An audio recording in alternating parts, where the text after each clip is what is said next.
Hey, welcome back. We're here live. Guess what? It's 2 o'clock, and you're right where you need to be watching GunStuff Live from the Cincinnati, Ohio area. Thanks for watching, and today we're going to be talking about gun safety. Tell your friends to tune in. We're setting this thing rolling right now.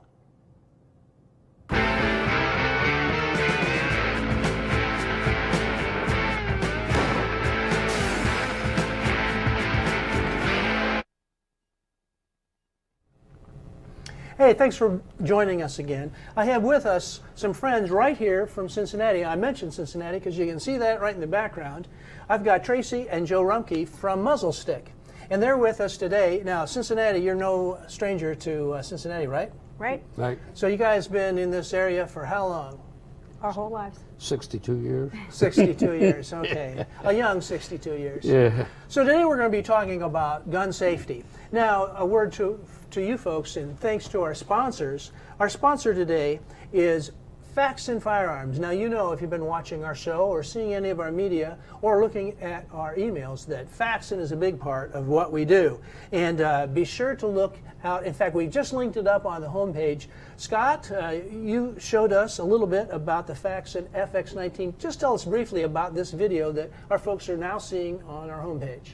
This is the Faxon FX19, and it comes in 2 different models, but this is their introduction to the pistol market. They've been making rifle parts for many years, and then on top of that, government munitions for many years. So they turned all their machining expertise into a pistol, and here's what we get. Yeah, and so we've got a couple pistols. It's they're both a compact, and the Faxon FX19 Patriot model, and that, well, what distinguishes the Patriot from the other model, which is the Hellfire? The Hellfire is the competition model. Comes with the suppressor height sights, comes with a bigger flared mag well, and it comes with a threaded barrel for compensators or suppressors or anything like that. So it's more race ready, and the Patriot model is the model that's meant for concealed carry. So it's a little less things to snag on and prevents a smaller profile on your belt line when you wear it. Now, we did 2 different videos. We got them both up on our homepage, and then also on the television show. We've got the one which is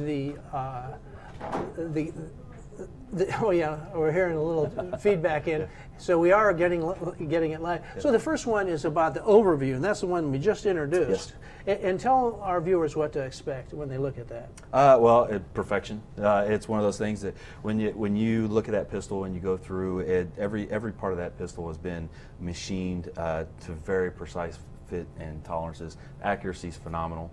And it's everything you want. If there's things you want to change or whatever on there, everything's easy and the parts are readily available. So. And I know our viewers are familiar with our run and gun down in North Carolina. And we got another one that we're just getting ready, and Mr. Producer, he's been working on it. When are we going to see the next one? Coming up pretty soon, isn't that right? Next week. That was a lot of fun. That was another run and gun. So that's what we do, a lot of just having fun shooting these videos. Now, a reminder to you folks today, we have a opportunity for you folks to win on our social media giveaway. Now, what are you going to win, and what do you have to do? Okay, well, first of all, you'll see the hat there, and I'll show you some of the beautiful colors that we've got. And we've got 3 colors here, and you could just tell us which one you want. We'll let you know. All you need to do is mention this broadcast either today during the broadcast or even later when you're watching it. Mention it on here, and you'll be getting one of these hats. And then also we have something that we'll announce here at the end of the show, a whole group of products given us by Muzlstik. So, you know, we were talking about, if you folks go to our website and you look at our About Us, we have a core mission, and one of the main components of what we want to do is drive gun safety. We want to help people to be safe about guns. This is not the type of thing where people go out and blow stuff up. And there's a graphic on here, and this is from USA Today. A toddler found a handgun and fatally shot himself. His case is one of at least 73 accidental child deaths involving a gun. in 2018. Now, you don't have to be a toddler to blow yourself up, isn't that right? So that's what brings in Muzlstik. So tell us, guys, what is going on with Muzlstik? First of all, it's a great name. How did you start with a name like Muzlstik? I think you were telling me something.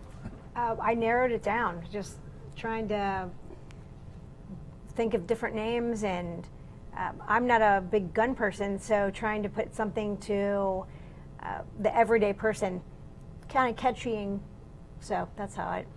Yeah, and I thought when you told us your very first muzzle stick was was your muzzle loader, right? Exactly. For a muzzle loader, anyone that hunts with a muzzle loader, they know that you take the cap off of it, it's considered empty by law. It still has a gunpowder and a bullet in there. So you're saying now, folks that don't know, like it's not like a regular rifle where you put in a bullet. A muzzle loader is the old-timey type stuff, Well, you right? put the... Like Davy Crockett, right? Yeah, Davy Crockett. You put the gunpowder in, and you put your bullet on top of it. Then you got to put a primer in it to set the charge. So after you come out of the woods, by law, it's empty if you take the cap off of it. So you take the primer off of the weapon, and the ball could still be in there, the wadding could be in there, and then all the powder could be in there. Exactly. And sometimes there are problems, right? They can go off. Right? Yes, yes, very much so.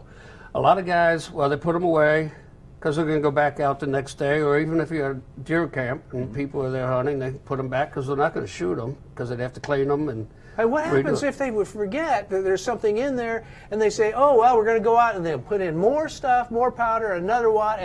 That could be dangerous, It could be very right? dangerous. Could be very dangerous. And then there's also a lot of guys will put a cap on them to blow out the nipple to make sure the nipple's clean before they load it. Next thing you know, they're shooting a hole in a wall, person, car, you name it. We've heard it all. People blowing toes off, killing people actually. Yeah. And it's very, very dangerous because there's no way to check the old ones. There is a way, the old school way, these guys say, well, I take my ramrod and shove it down in there and I've got this notch. Yeah, notch in the... A notch on my ramrod. Well, if you're not the guy that put the notch on the ramrod, you don't know what it means. Or if you got an old one that's got a bunch of notches on it, which one means which? So if I say, well, yeah, the notch on my ramrod means it's loaded. Well, you come over and borrow my gun, Scott, and well, there's about 5 notches on there. Which one did it mean? You know. Well, so, I never thought. I always thought the old-timey guns would be safer, but it sounds to me like a muzzle loader would be even more dangerous than some of the modern weapons. Yes. So you came up with a solution. Tell us about it. So what I did is I ended up making a sign to stick in mine for when I came in case my son came over and grabbed it, went in the backyard. He didn't have to worry about whether it was loaded or unloaded, or I didn't have any accidents. So we put the sign in it. And then our 10-year-old come upstairs and he said, Dad, is that gun really loaded? We just kind of looked at each other. It works. It really does work. Yeah. So your son was really the inspiration for this. Yeah. So then we went and talked to a patent lawyer about it. He said, oh, it's so simple, somebody had to think about it. Well, no one did.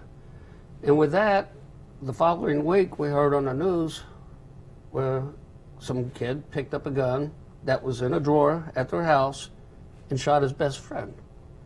Now, that's a terrible tragedy, okay? It could be prevented 2 ways. First of all, you can get your chamber flag. What that does... So that's your product, right? Sticking in the end of that. Right, exactly. You can drop out your magazine, clear out your chamber, slide this in. If it's any caliber you have, you release it. There's no way that gun will ever go off because it's out of battery. That hammer will not go down because it's out of battery. Now, for the people that want to have a loaded gun in the house, Now, by the way, none of our guns are loaded here. No. Scott, now we've already safety checked everything, and these are all for demonstration purposes. But we know that we're in a confined environment, so sometimes we have to flag each other a little bit to demonstrate some of these things, and it's not a big deal because everything has been triple checked. So. Right. But I like what you have, but that says it's loaded there, right? Yes, it says it's loaded. It takes the guesswork out of it.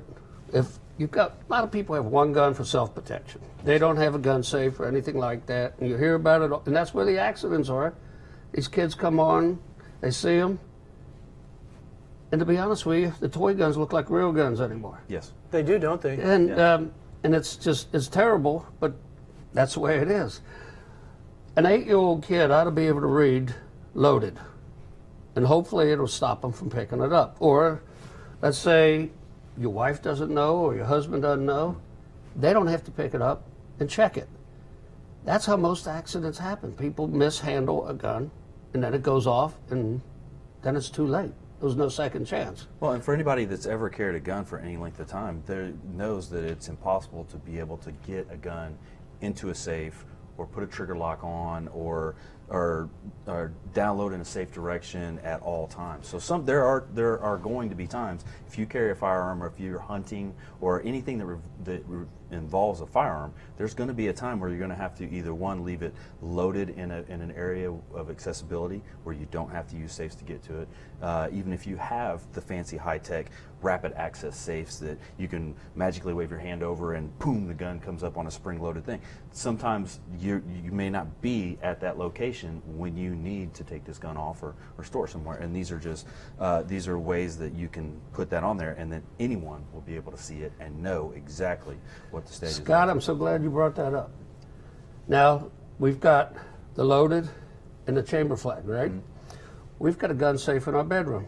It's one of them fancy ones, you slide your fingers across, it flies open, okay? My gun's always loaded. My wife says it. Mm-hmm. She just clears out the chamber, takes a magazine out, and it's empty. Yeah. Okay? So she flags it with the unloaded. I put mine in, and I put the loaded flag on there. If I hear a noise later on that night, I can get up, slide my finger across that, the door fly open. You're not going to turn a light on to see which gun's which. Mm-hmm. Okay? You can reach in there. This one goes into the end of the barrel. So you know that one was loaded. Mm-hmm. This one is in the side chamber. It's out of battery. Mm-hmm.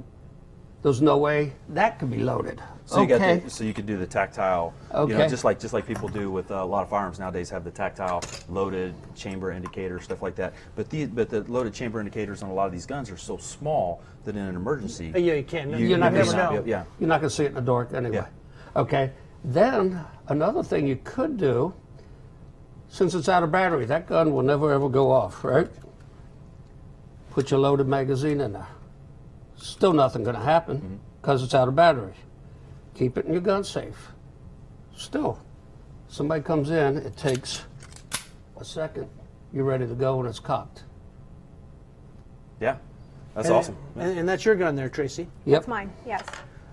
And It only takes a second. You just slide it open, take your thumb, lock it, pull that out, drop that down, you're locked and loaded. So you can just grab it and just pull it and it'll rack Yeah, it. yeah. Yeah. It's very simple.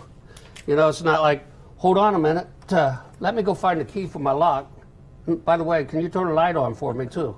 And it's one of the things that we keep talking about here on the show as well, is that just like with this, you can completely take this to any range and you can set it down on the bench. Different ranges have different rules for what you can and can't do on a range. You can set that on a bench, you can bring it up and you can practice loading it that way. Yep. You can practice loading it a couple times, and just like we talk about with everything on here, when it comes to firearms, you train with them. You Right. practice with them, you train with them, especially if you're going to be using it for a defensive situation, or even with a hunting, you still have to practice with the firearm to be proficient to take a humane shot on for a kill. But in using this, you can take this to the range, train with it, and then that way, in the middle of the night, you will have already done this a few times, and it won't be a last minute, oh my God, let me figure out how to do this under stress. The range guys love these because they can see them way down range. Yeah. Now, I've got a 10 millimeter I bring to shows, and I slam it closed on that all day long. Mm-hmm.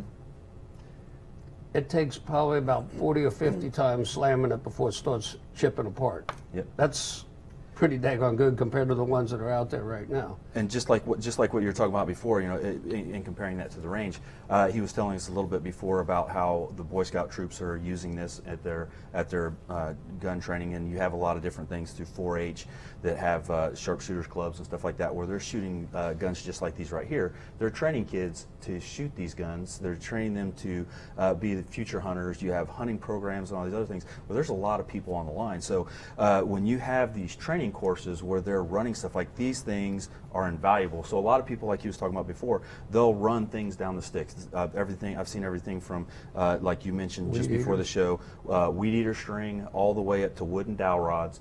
But those are still fallible. They're still very fallible. A piece could not go all the way through, and that gun could still close. That wooden dowel could still chamber around, pick that round up out of the magazine, push it into the chamber, and it would just push that wooden dowel out just that much more, and you can't really tell. But when you're running and managing, just like people that have all these concealed carry classes and new beginner shooters, new orientation classes, these things are great for platforms like that, like the Boy Scouts and like these young shooter platforms, especially because the range officers know immediately what the status of the gun is. And I've been a range officer for years through military and police, and a lot of times when you have a lot of new shooters online, there's a lot of safety concerns and a lot of things you got to worry about. So when you have something like this, it makes it much easier for the person that's conducting the training and running the schools. And let's take a look at some of the statistics that we have here. So unintentional gun deaths and injuries. Now, 2,500, now this is in 2014, and we just had another from U.S. Today a little sooner, or a little earlier, but there are plenty of people who die accidentally. 89% of unintentional shooting deaths occur in the home. So that's not great. So safety is something that we really need to take a look at. Yep. And then this is the shocking statistic that I found shocking. 1.7 million children live with unlocked and loaded guns in the house. So now I don't know what kind of systems they're using. My guess is they're not using Muzlsticks. No. Now let me ask you this: if you had sold 1.7 million Muzlsticks, you'd probably be down in the Caribbean right now. At least, and that's really what we'd like. Yeah. Wouldn't we really like to have children to be safe in their homes? That's what it's all about. Yes. If it stops one kid from getting shot, one accident from happening, it's totally worth it. Worth all your time and all your effort, and every bit of blood, sweat, and tears you put into manufacturing. We've got a ton of money invested in this. We're losing money at the time, but you know what? It doesn't really matter if it stops one kid from getting shot. Well, you said and it's a good idea. You've got a real loyal following too. You guys do gun shows. You were telling us in Harrisburg, there's that big American gun show, and you're there every year, and you got people, repeat customers. Oh, tell us about definitely. it. Well, we've Boy Scout group in Harrisburg, Pennsylvania. First year we were up there, they came up and looked at it. I liked it. Then the head of the Boy Scout group came back 3 different days and checked them. Mm-hmm. He bought some, tried it in every 22 that they used, because they used 22s. They ended up getting like 150 of them. Mm-hmm. He says, we love them. And with groups like that, we can actually even customize the label. But down the bottom here, instead of Muzlstik, we can put Boy Scout Troop 25 or what have you, or if you've got a shooting range, put the name of your range down there or what have you. But it's just promoting safety. It's good for everyone. And what kid doesn't like to own personalized thing? Well, that's right. And now we've got a graphic here. You can, if you picture yourself maybe out at a scout camp, can you identify the loaded gun? And obviously, back when I was a Boy Scout, we didn't have anything like this. Right. And really, just for a nominal expense, you can put this in your weapons. A gun range could have bunches of them. Now, you're selling this for a very reasonable price, isn't that right? Right. About? They're $4.99 for the larger ones, the clip-over ones, and then they're $3.75 for the chamber flags. So you guys really Less than don't a cup care. of coffee. Yeah. You don't care about making money, because you are giving them away at a Right. very reasonable price. Right. So, like you say, anyone can afford it, and if you can afford ammo, you can certainly afford a Yeah. muzzle stick, and the safety is worth it. Now, I like this graphic here. It says no second guessing. Imagine what it would look like. You look in your drawer, you see it right there, a loaded gun. Now, how many people have a loaded gun? You know, in a God forbid situation, you want to reach into a drawer and defend yourself. The last thing you want to do is be searching around for ammo. So I can understand people wanting a loaded gun, but a lot of the times you're going to be opening that drawer. You don't necessarily need to have access to the firearm. So it's nice to have that caution Yes. sign right there. I think people are in denial when they say that. Most people say that I always have my firearm in a safe, or I know where it's at and nobody else knows where it's at. More people know than you think. Yeah. Your kids know, Kids are kids. your neighbors know. Kids know everything. Well, and Right. and the numbers don't friends lie. of the kids, Right. right? The numbers of, just like the slide we've seen just a couple prior, Yeah. the numbers are the numbers, and FBI tracks all these, and all your local PDs, they track all these numbers, and it is what it is. And the very first rule of firearms safety is treat every firearm as if it's loaded. But how many people have we seen pick up a firearm and immediately flag themselves, by meaning laser themselves or brush it across their, point it at somewhere at their own body or at someone else. So the very first rule is treat every firearm as if it's loaded. It's the very first rule of firearm safety. But if you have something like this that has this on it, they are going to treat this different. They certainly are. Yeah, no question about They're it. going to treat this different than if this gun was just laying on the table. They go, oh, that's a cool gun, and they pick it up. This gun is going to be treated like it should. It's going to be treated properly. It's going to be treated like it's loaded. Well, it's just human nature, isn't it, really? Yes. See something that looks cool, and everybody likes cool stuff, and nothing, I mean, these are obviously very attractive. Your gun actually is very attractive. That actual that finish on there. That was So- Valentine's Day, yeah. Valentine's Day, yeah. So you see that, you're going to want to pick it up. But if it has that warning flag on there, you're going to treat it, and that could save somebody's Yes. life. And I think it's just human nature, don't you think, Scott? Absolutely. So, you guys have a great product. Where are you located? We mentioned Cincinnati. Are these things made over in China? That's how come they're so cheap? No, everything is made right here in Cincinnati. The injection mold comes out of Amelia. The stickers come out of Groesbeck area, and then our advertisement comes out of downtown Cincinnati. Another hometown product. Yeah, it's a hometown. As you can see, our audience is seeing our sign here, proudly made in Cincinnati, Ohio. Well, and the logo is made in Hamilton. Right? The logo is made in In Hamilton. Hamilton, Ohio. At Lemon Grenade, They do a great job for Yeah. us. Yeah. Well, we appreciate you guys being on the show. Now, we always have a social media giveaway. Now, we talked about that earlier in the show. What are we going to give away to a lucky winner that mentions us in their social media feed? You would receive one of each of our products, so it would be 7 different muzzle stick So designs. let's zoom in here on the camera too, these right and yeah, look at all the stuff, all of those products, and that one as well. You're going to get all of those. Yes. And you're going to get it for free just by commenting on this. Now, we're also going to launch a contest for our email recipients and also online, so you can register for this. So that'll be going out in next week's email.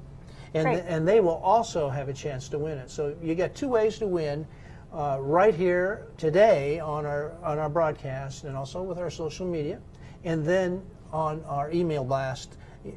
We're going to be announcing that as well. Now, speaking about contest winners, every week this is the time that we talk about our Edco giveaway winner. Now, this is the Super Thumb Kit. Now, you were telling me the other day you guys went to the range and you wore a hole in your thumb, Yep. filling up your magazines. Tell us how We that had works. we had the blessing of being able to go to the range and shoot a bunch of new guns and do a bunch of test firing on some new to market weapons and doing some product reviews and videos. And we also had the amazing time of loading brand new magazines full to capacity. So wear your thumb out, and there was a couple of them that were, some of your more compact guns, they're hard to get loaded sometimes. You start cramming those rounds down in there. And a couple of these, we had a couple people on the range that were like, yeah, this would come in really handy. Now I've got a little bit of callus on mine from just loading hundreds of thousands of rounds over the years. So yeah, it's one of those things. But even then, I'm just like, when you get down into those, especially a lot of your small PDW type weapons, where they have like 30 round magazines into pistol, where you have to push them down and slide back. These things are invaluable. 30 rounds, it's enough to tear. Even on my 7-round PPK. Just pushing the last 7, it seems to tear my thumb up. Yeah. With these things, it's great. Now, everyone can benefit by this, and you can win this yourself. And we'll tell you how you can win in a minute, but I'd like to announce this week's winner, Lester Frost. Now, Lester just sent you an email today. Thanks for registering for a contest. And this is what we're going to be doing with Muzlstik. We'll be doing the same sort of thing. Now, all you need to do to register is to go to gunstuff.tv and /Edco, ADCO. You fill out your form, put in your email, you'll go in our drawing, and they go out every week. And so I want to thank, again, our guests, Muzlstik from Cincinnati. Tracy, Joe, thanks for being on our show today. Thank you for having us. And Tracy and Joe Rumpke. Now, if you're from Cincinnati, you probably heard the Rumpke name, haven't you? Yeah, probably. Yeah, it's a big name here in Cincinnati, and we're just glad that you guys are venturing into gun safety. And I can understand with your resources why you're making it so affordable. And if you can save one life, then it's all worth it. Want to welcome you folks, and thank you for watching today. I'm going to invite you to share this with your friends. Tell people about GunStuff. Our mission is basically to broaden the shooting sports, encourage gun safety, and make it more fun and affordable for everyone to participate. But we're going to need your help to do this. So tell people about our show. Share this with your friends. Thanks for watching today. We'll see you next week at this time here on GunStuff.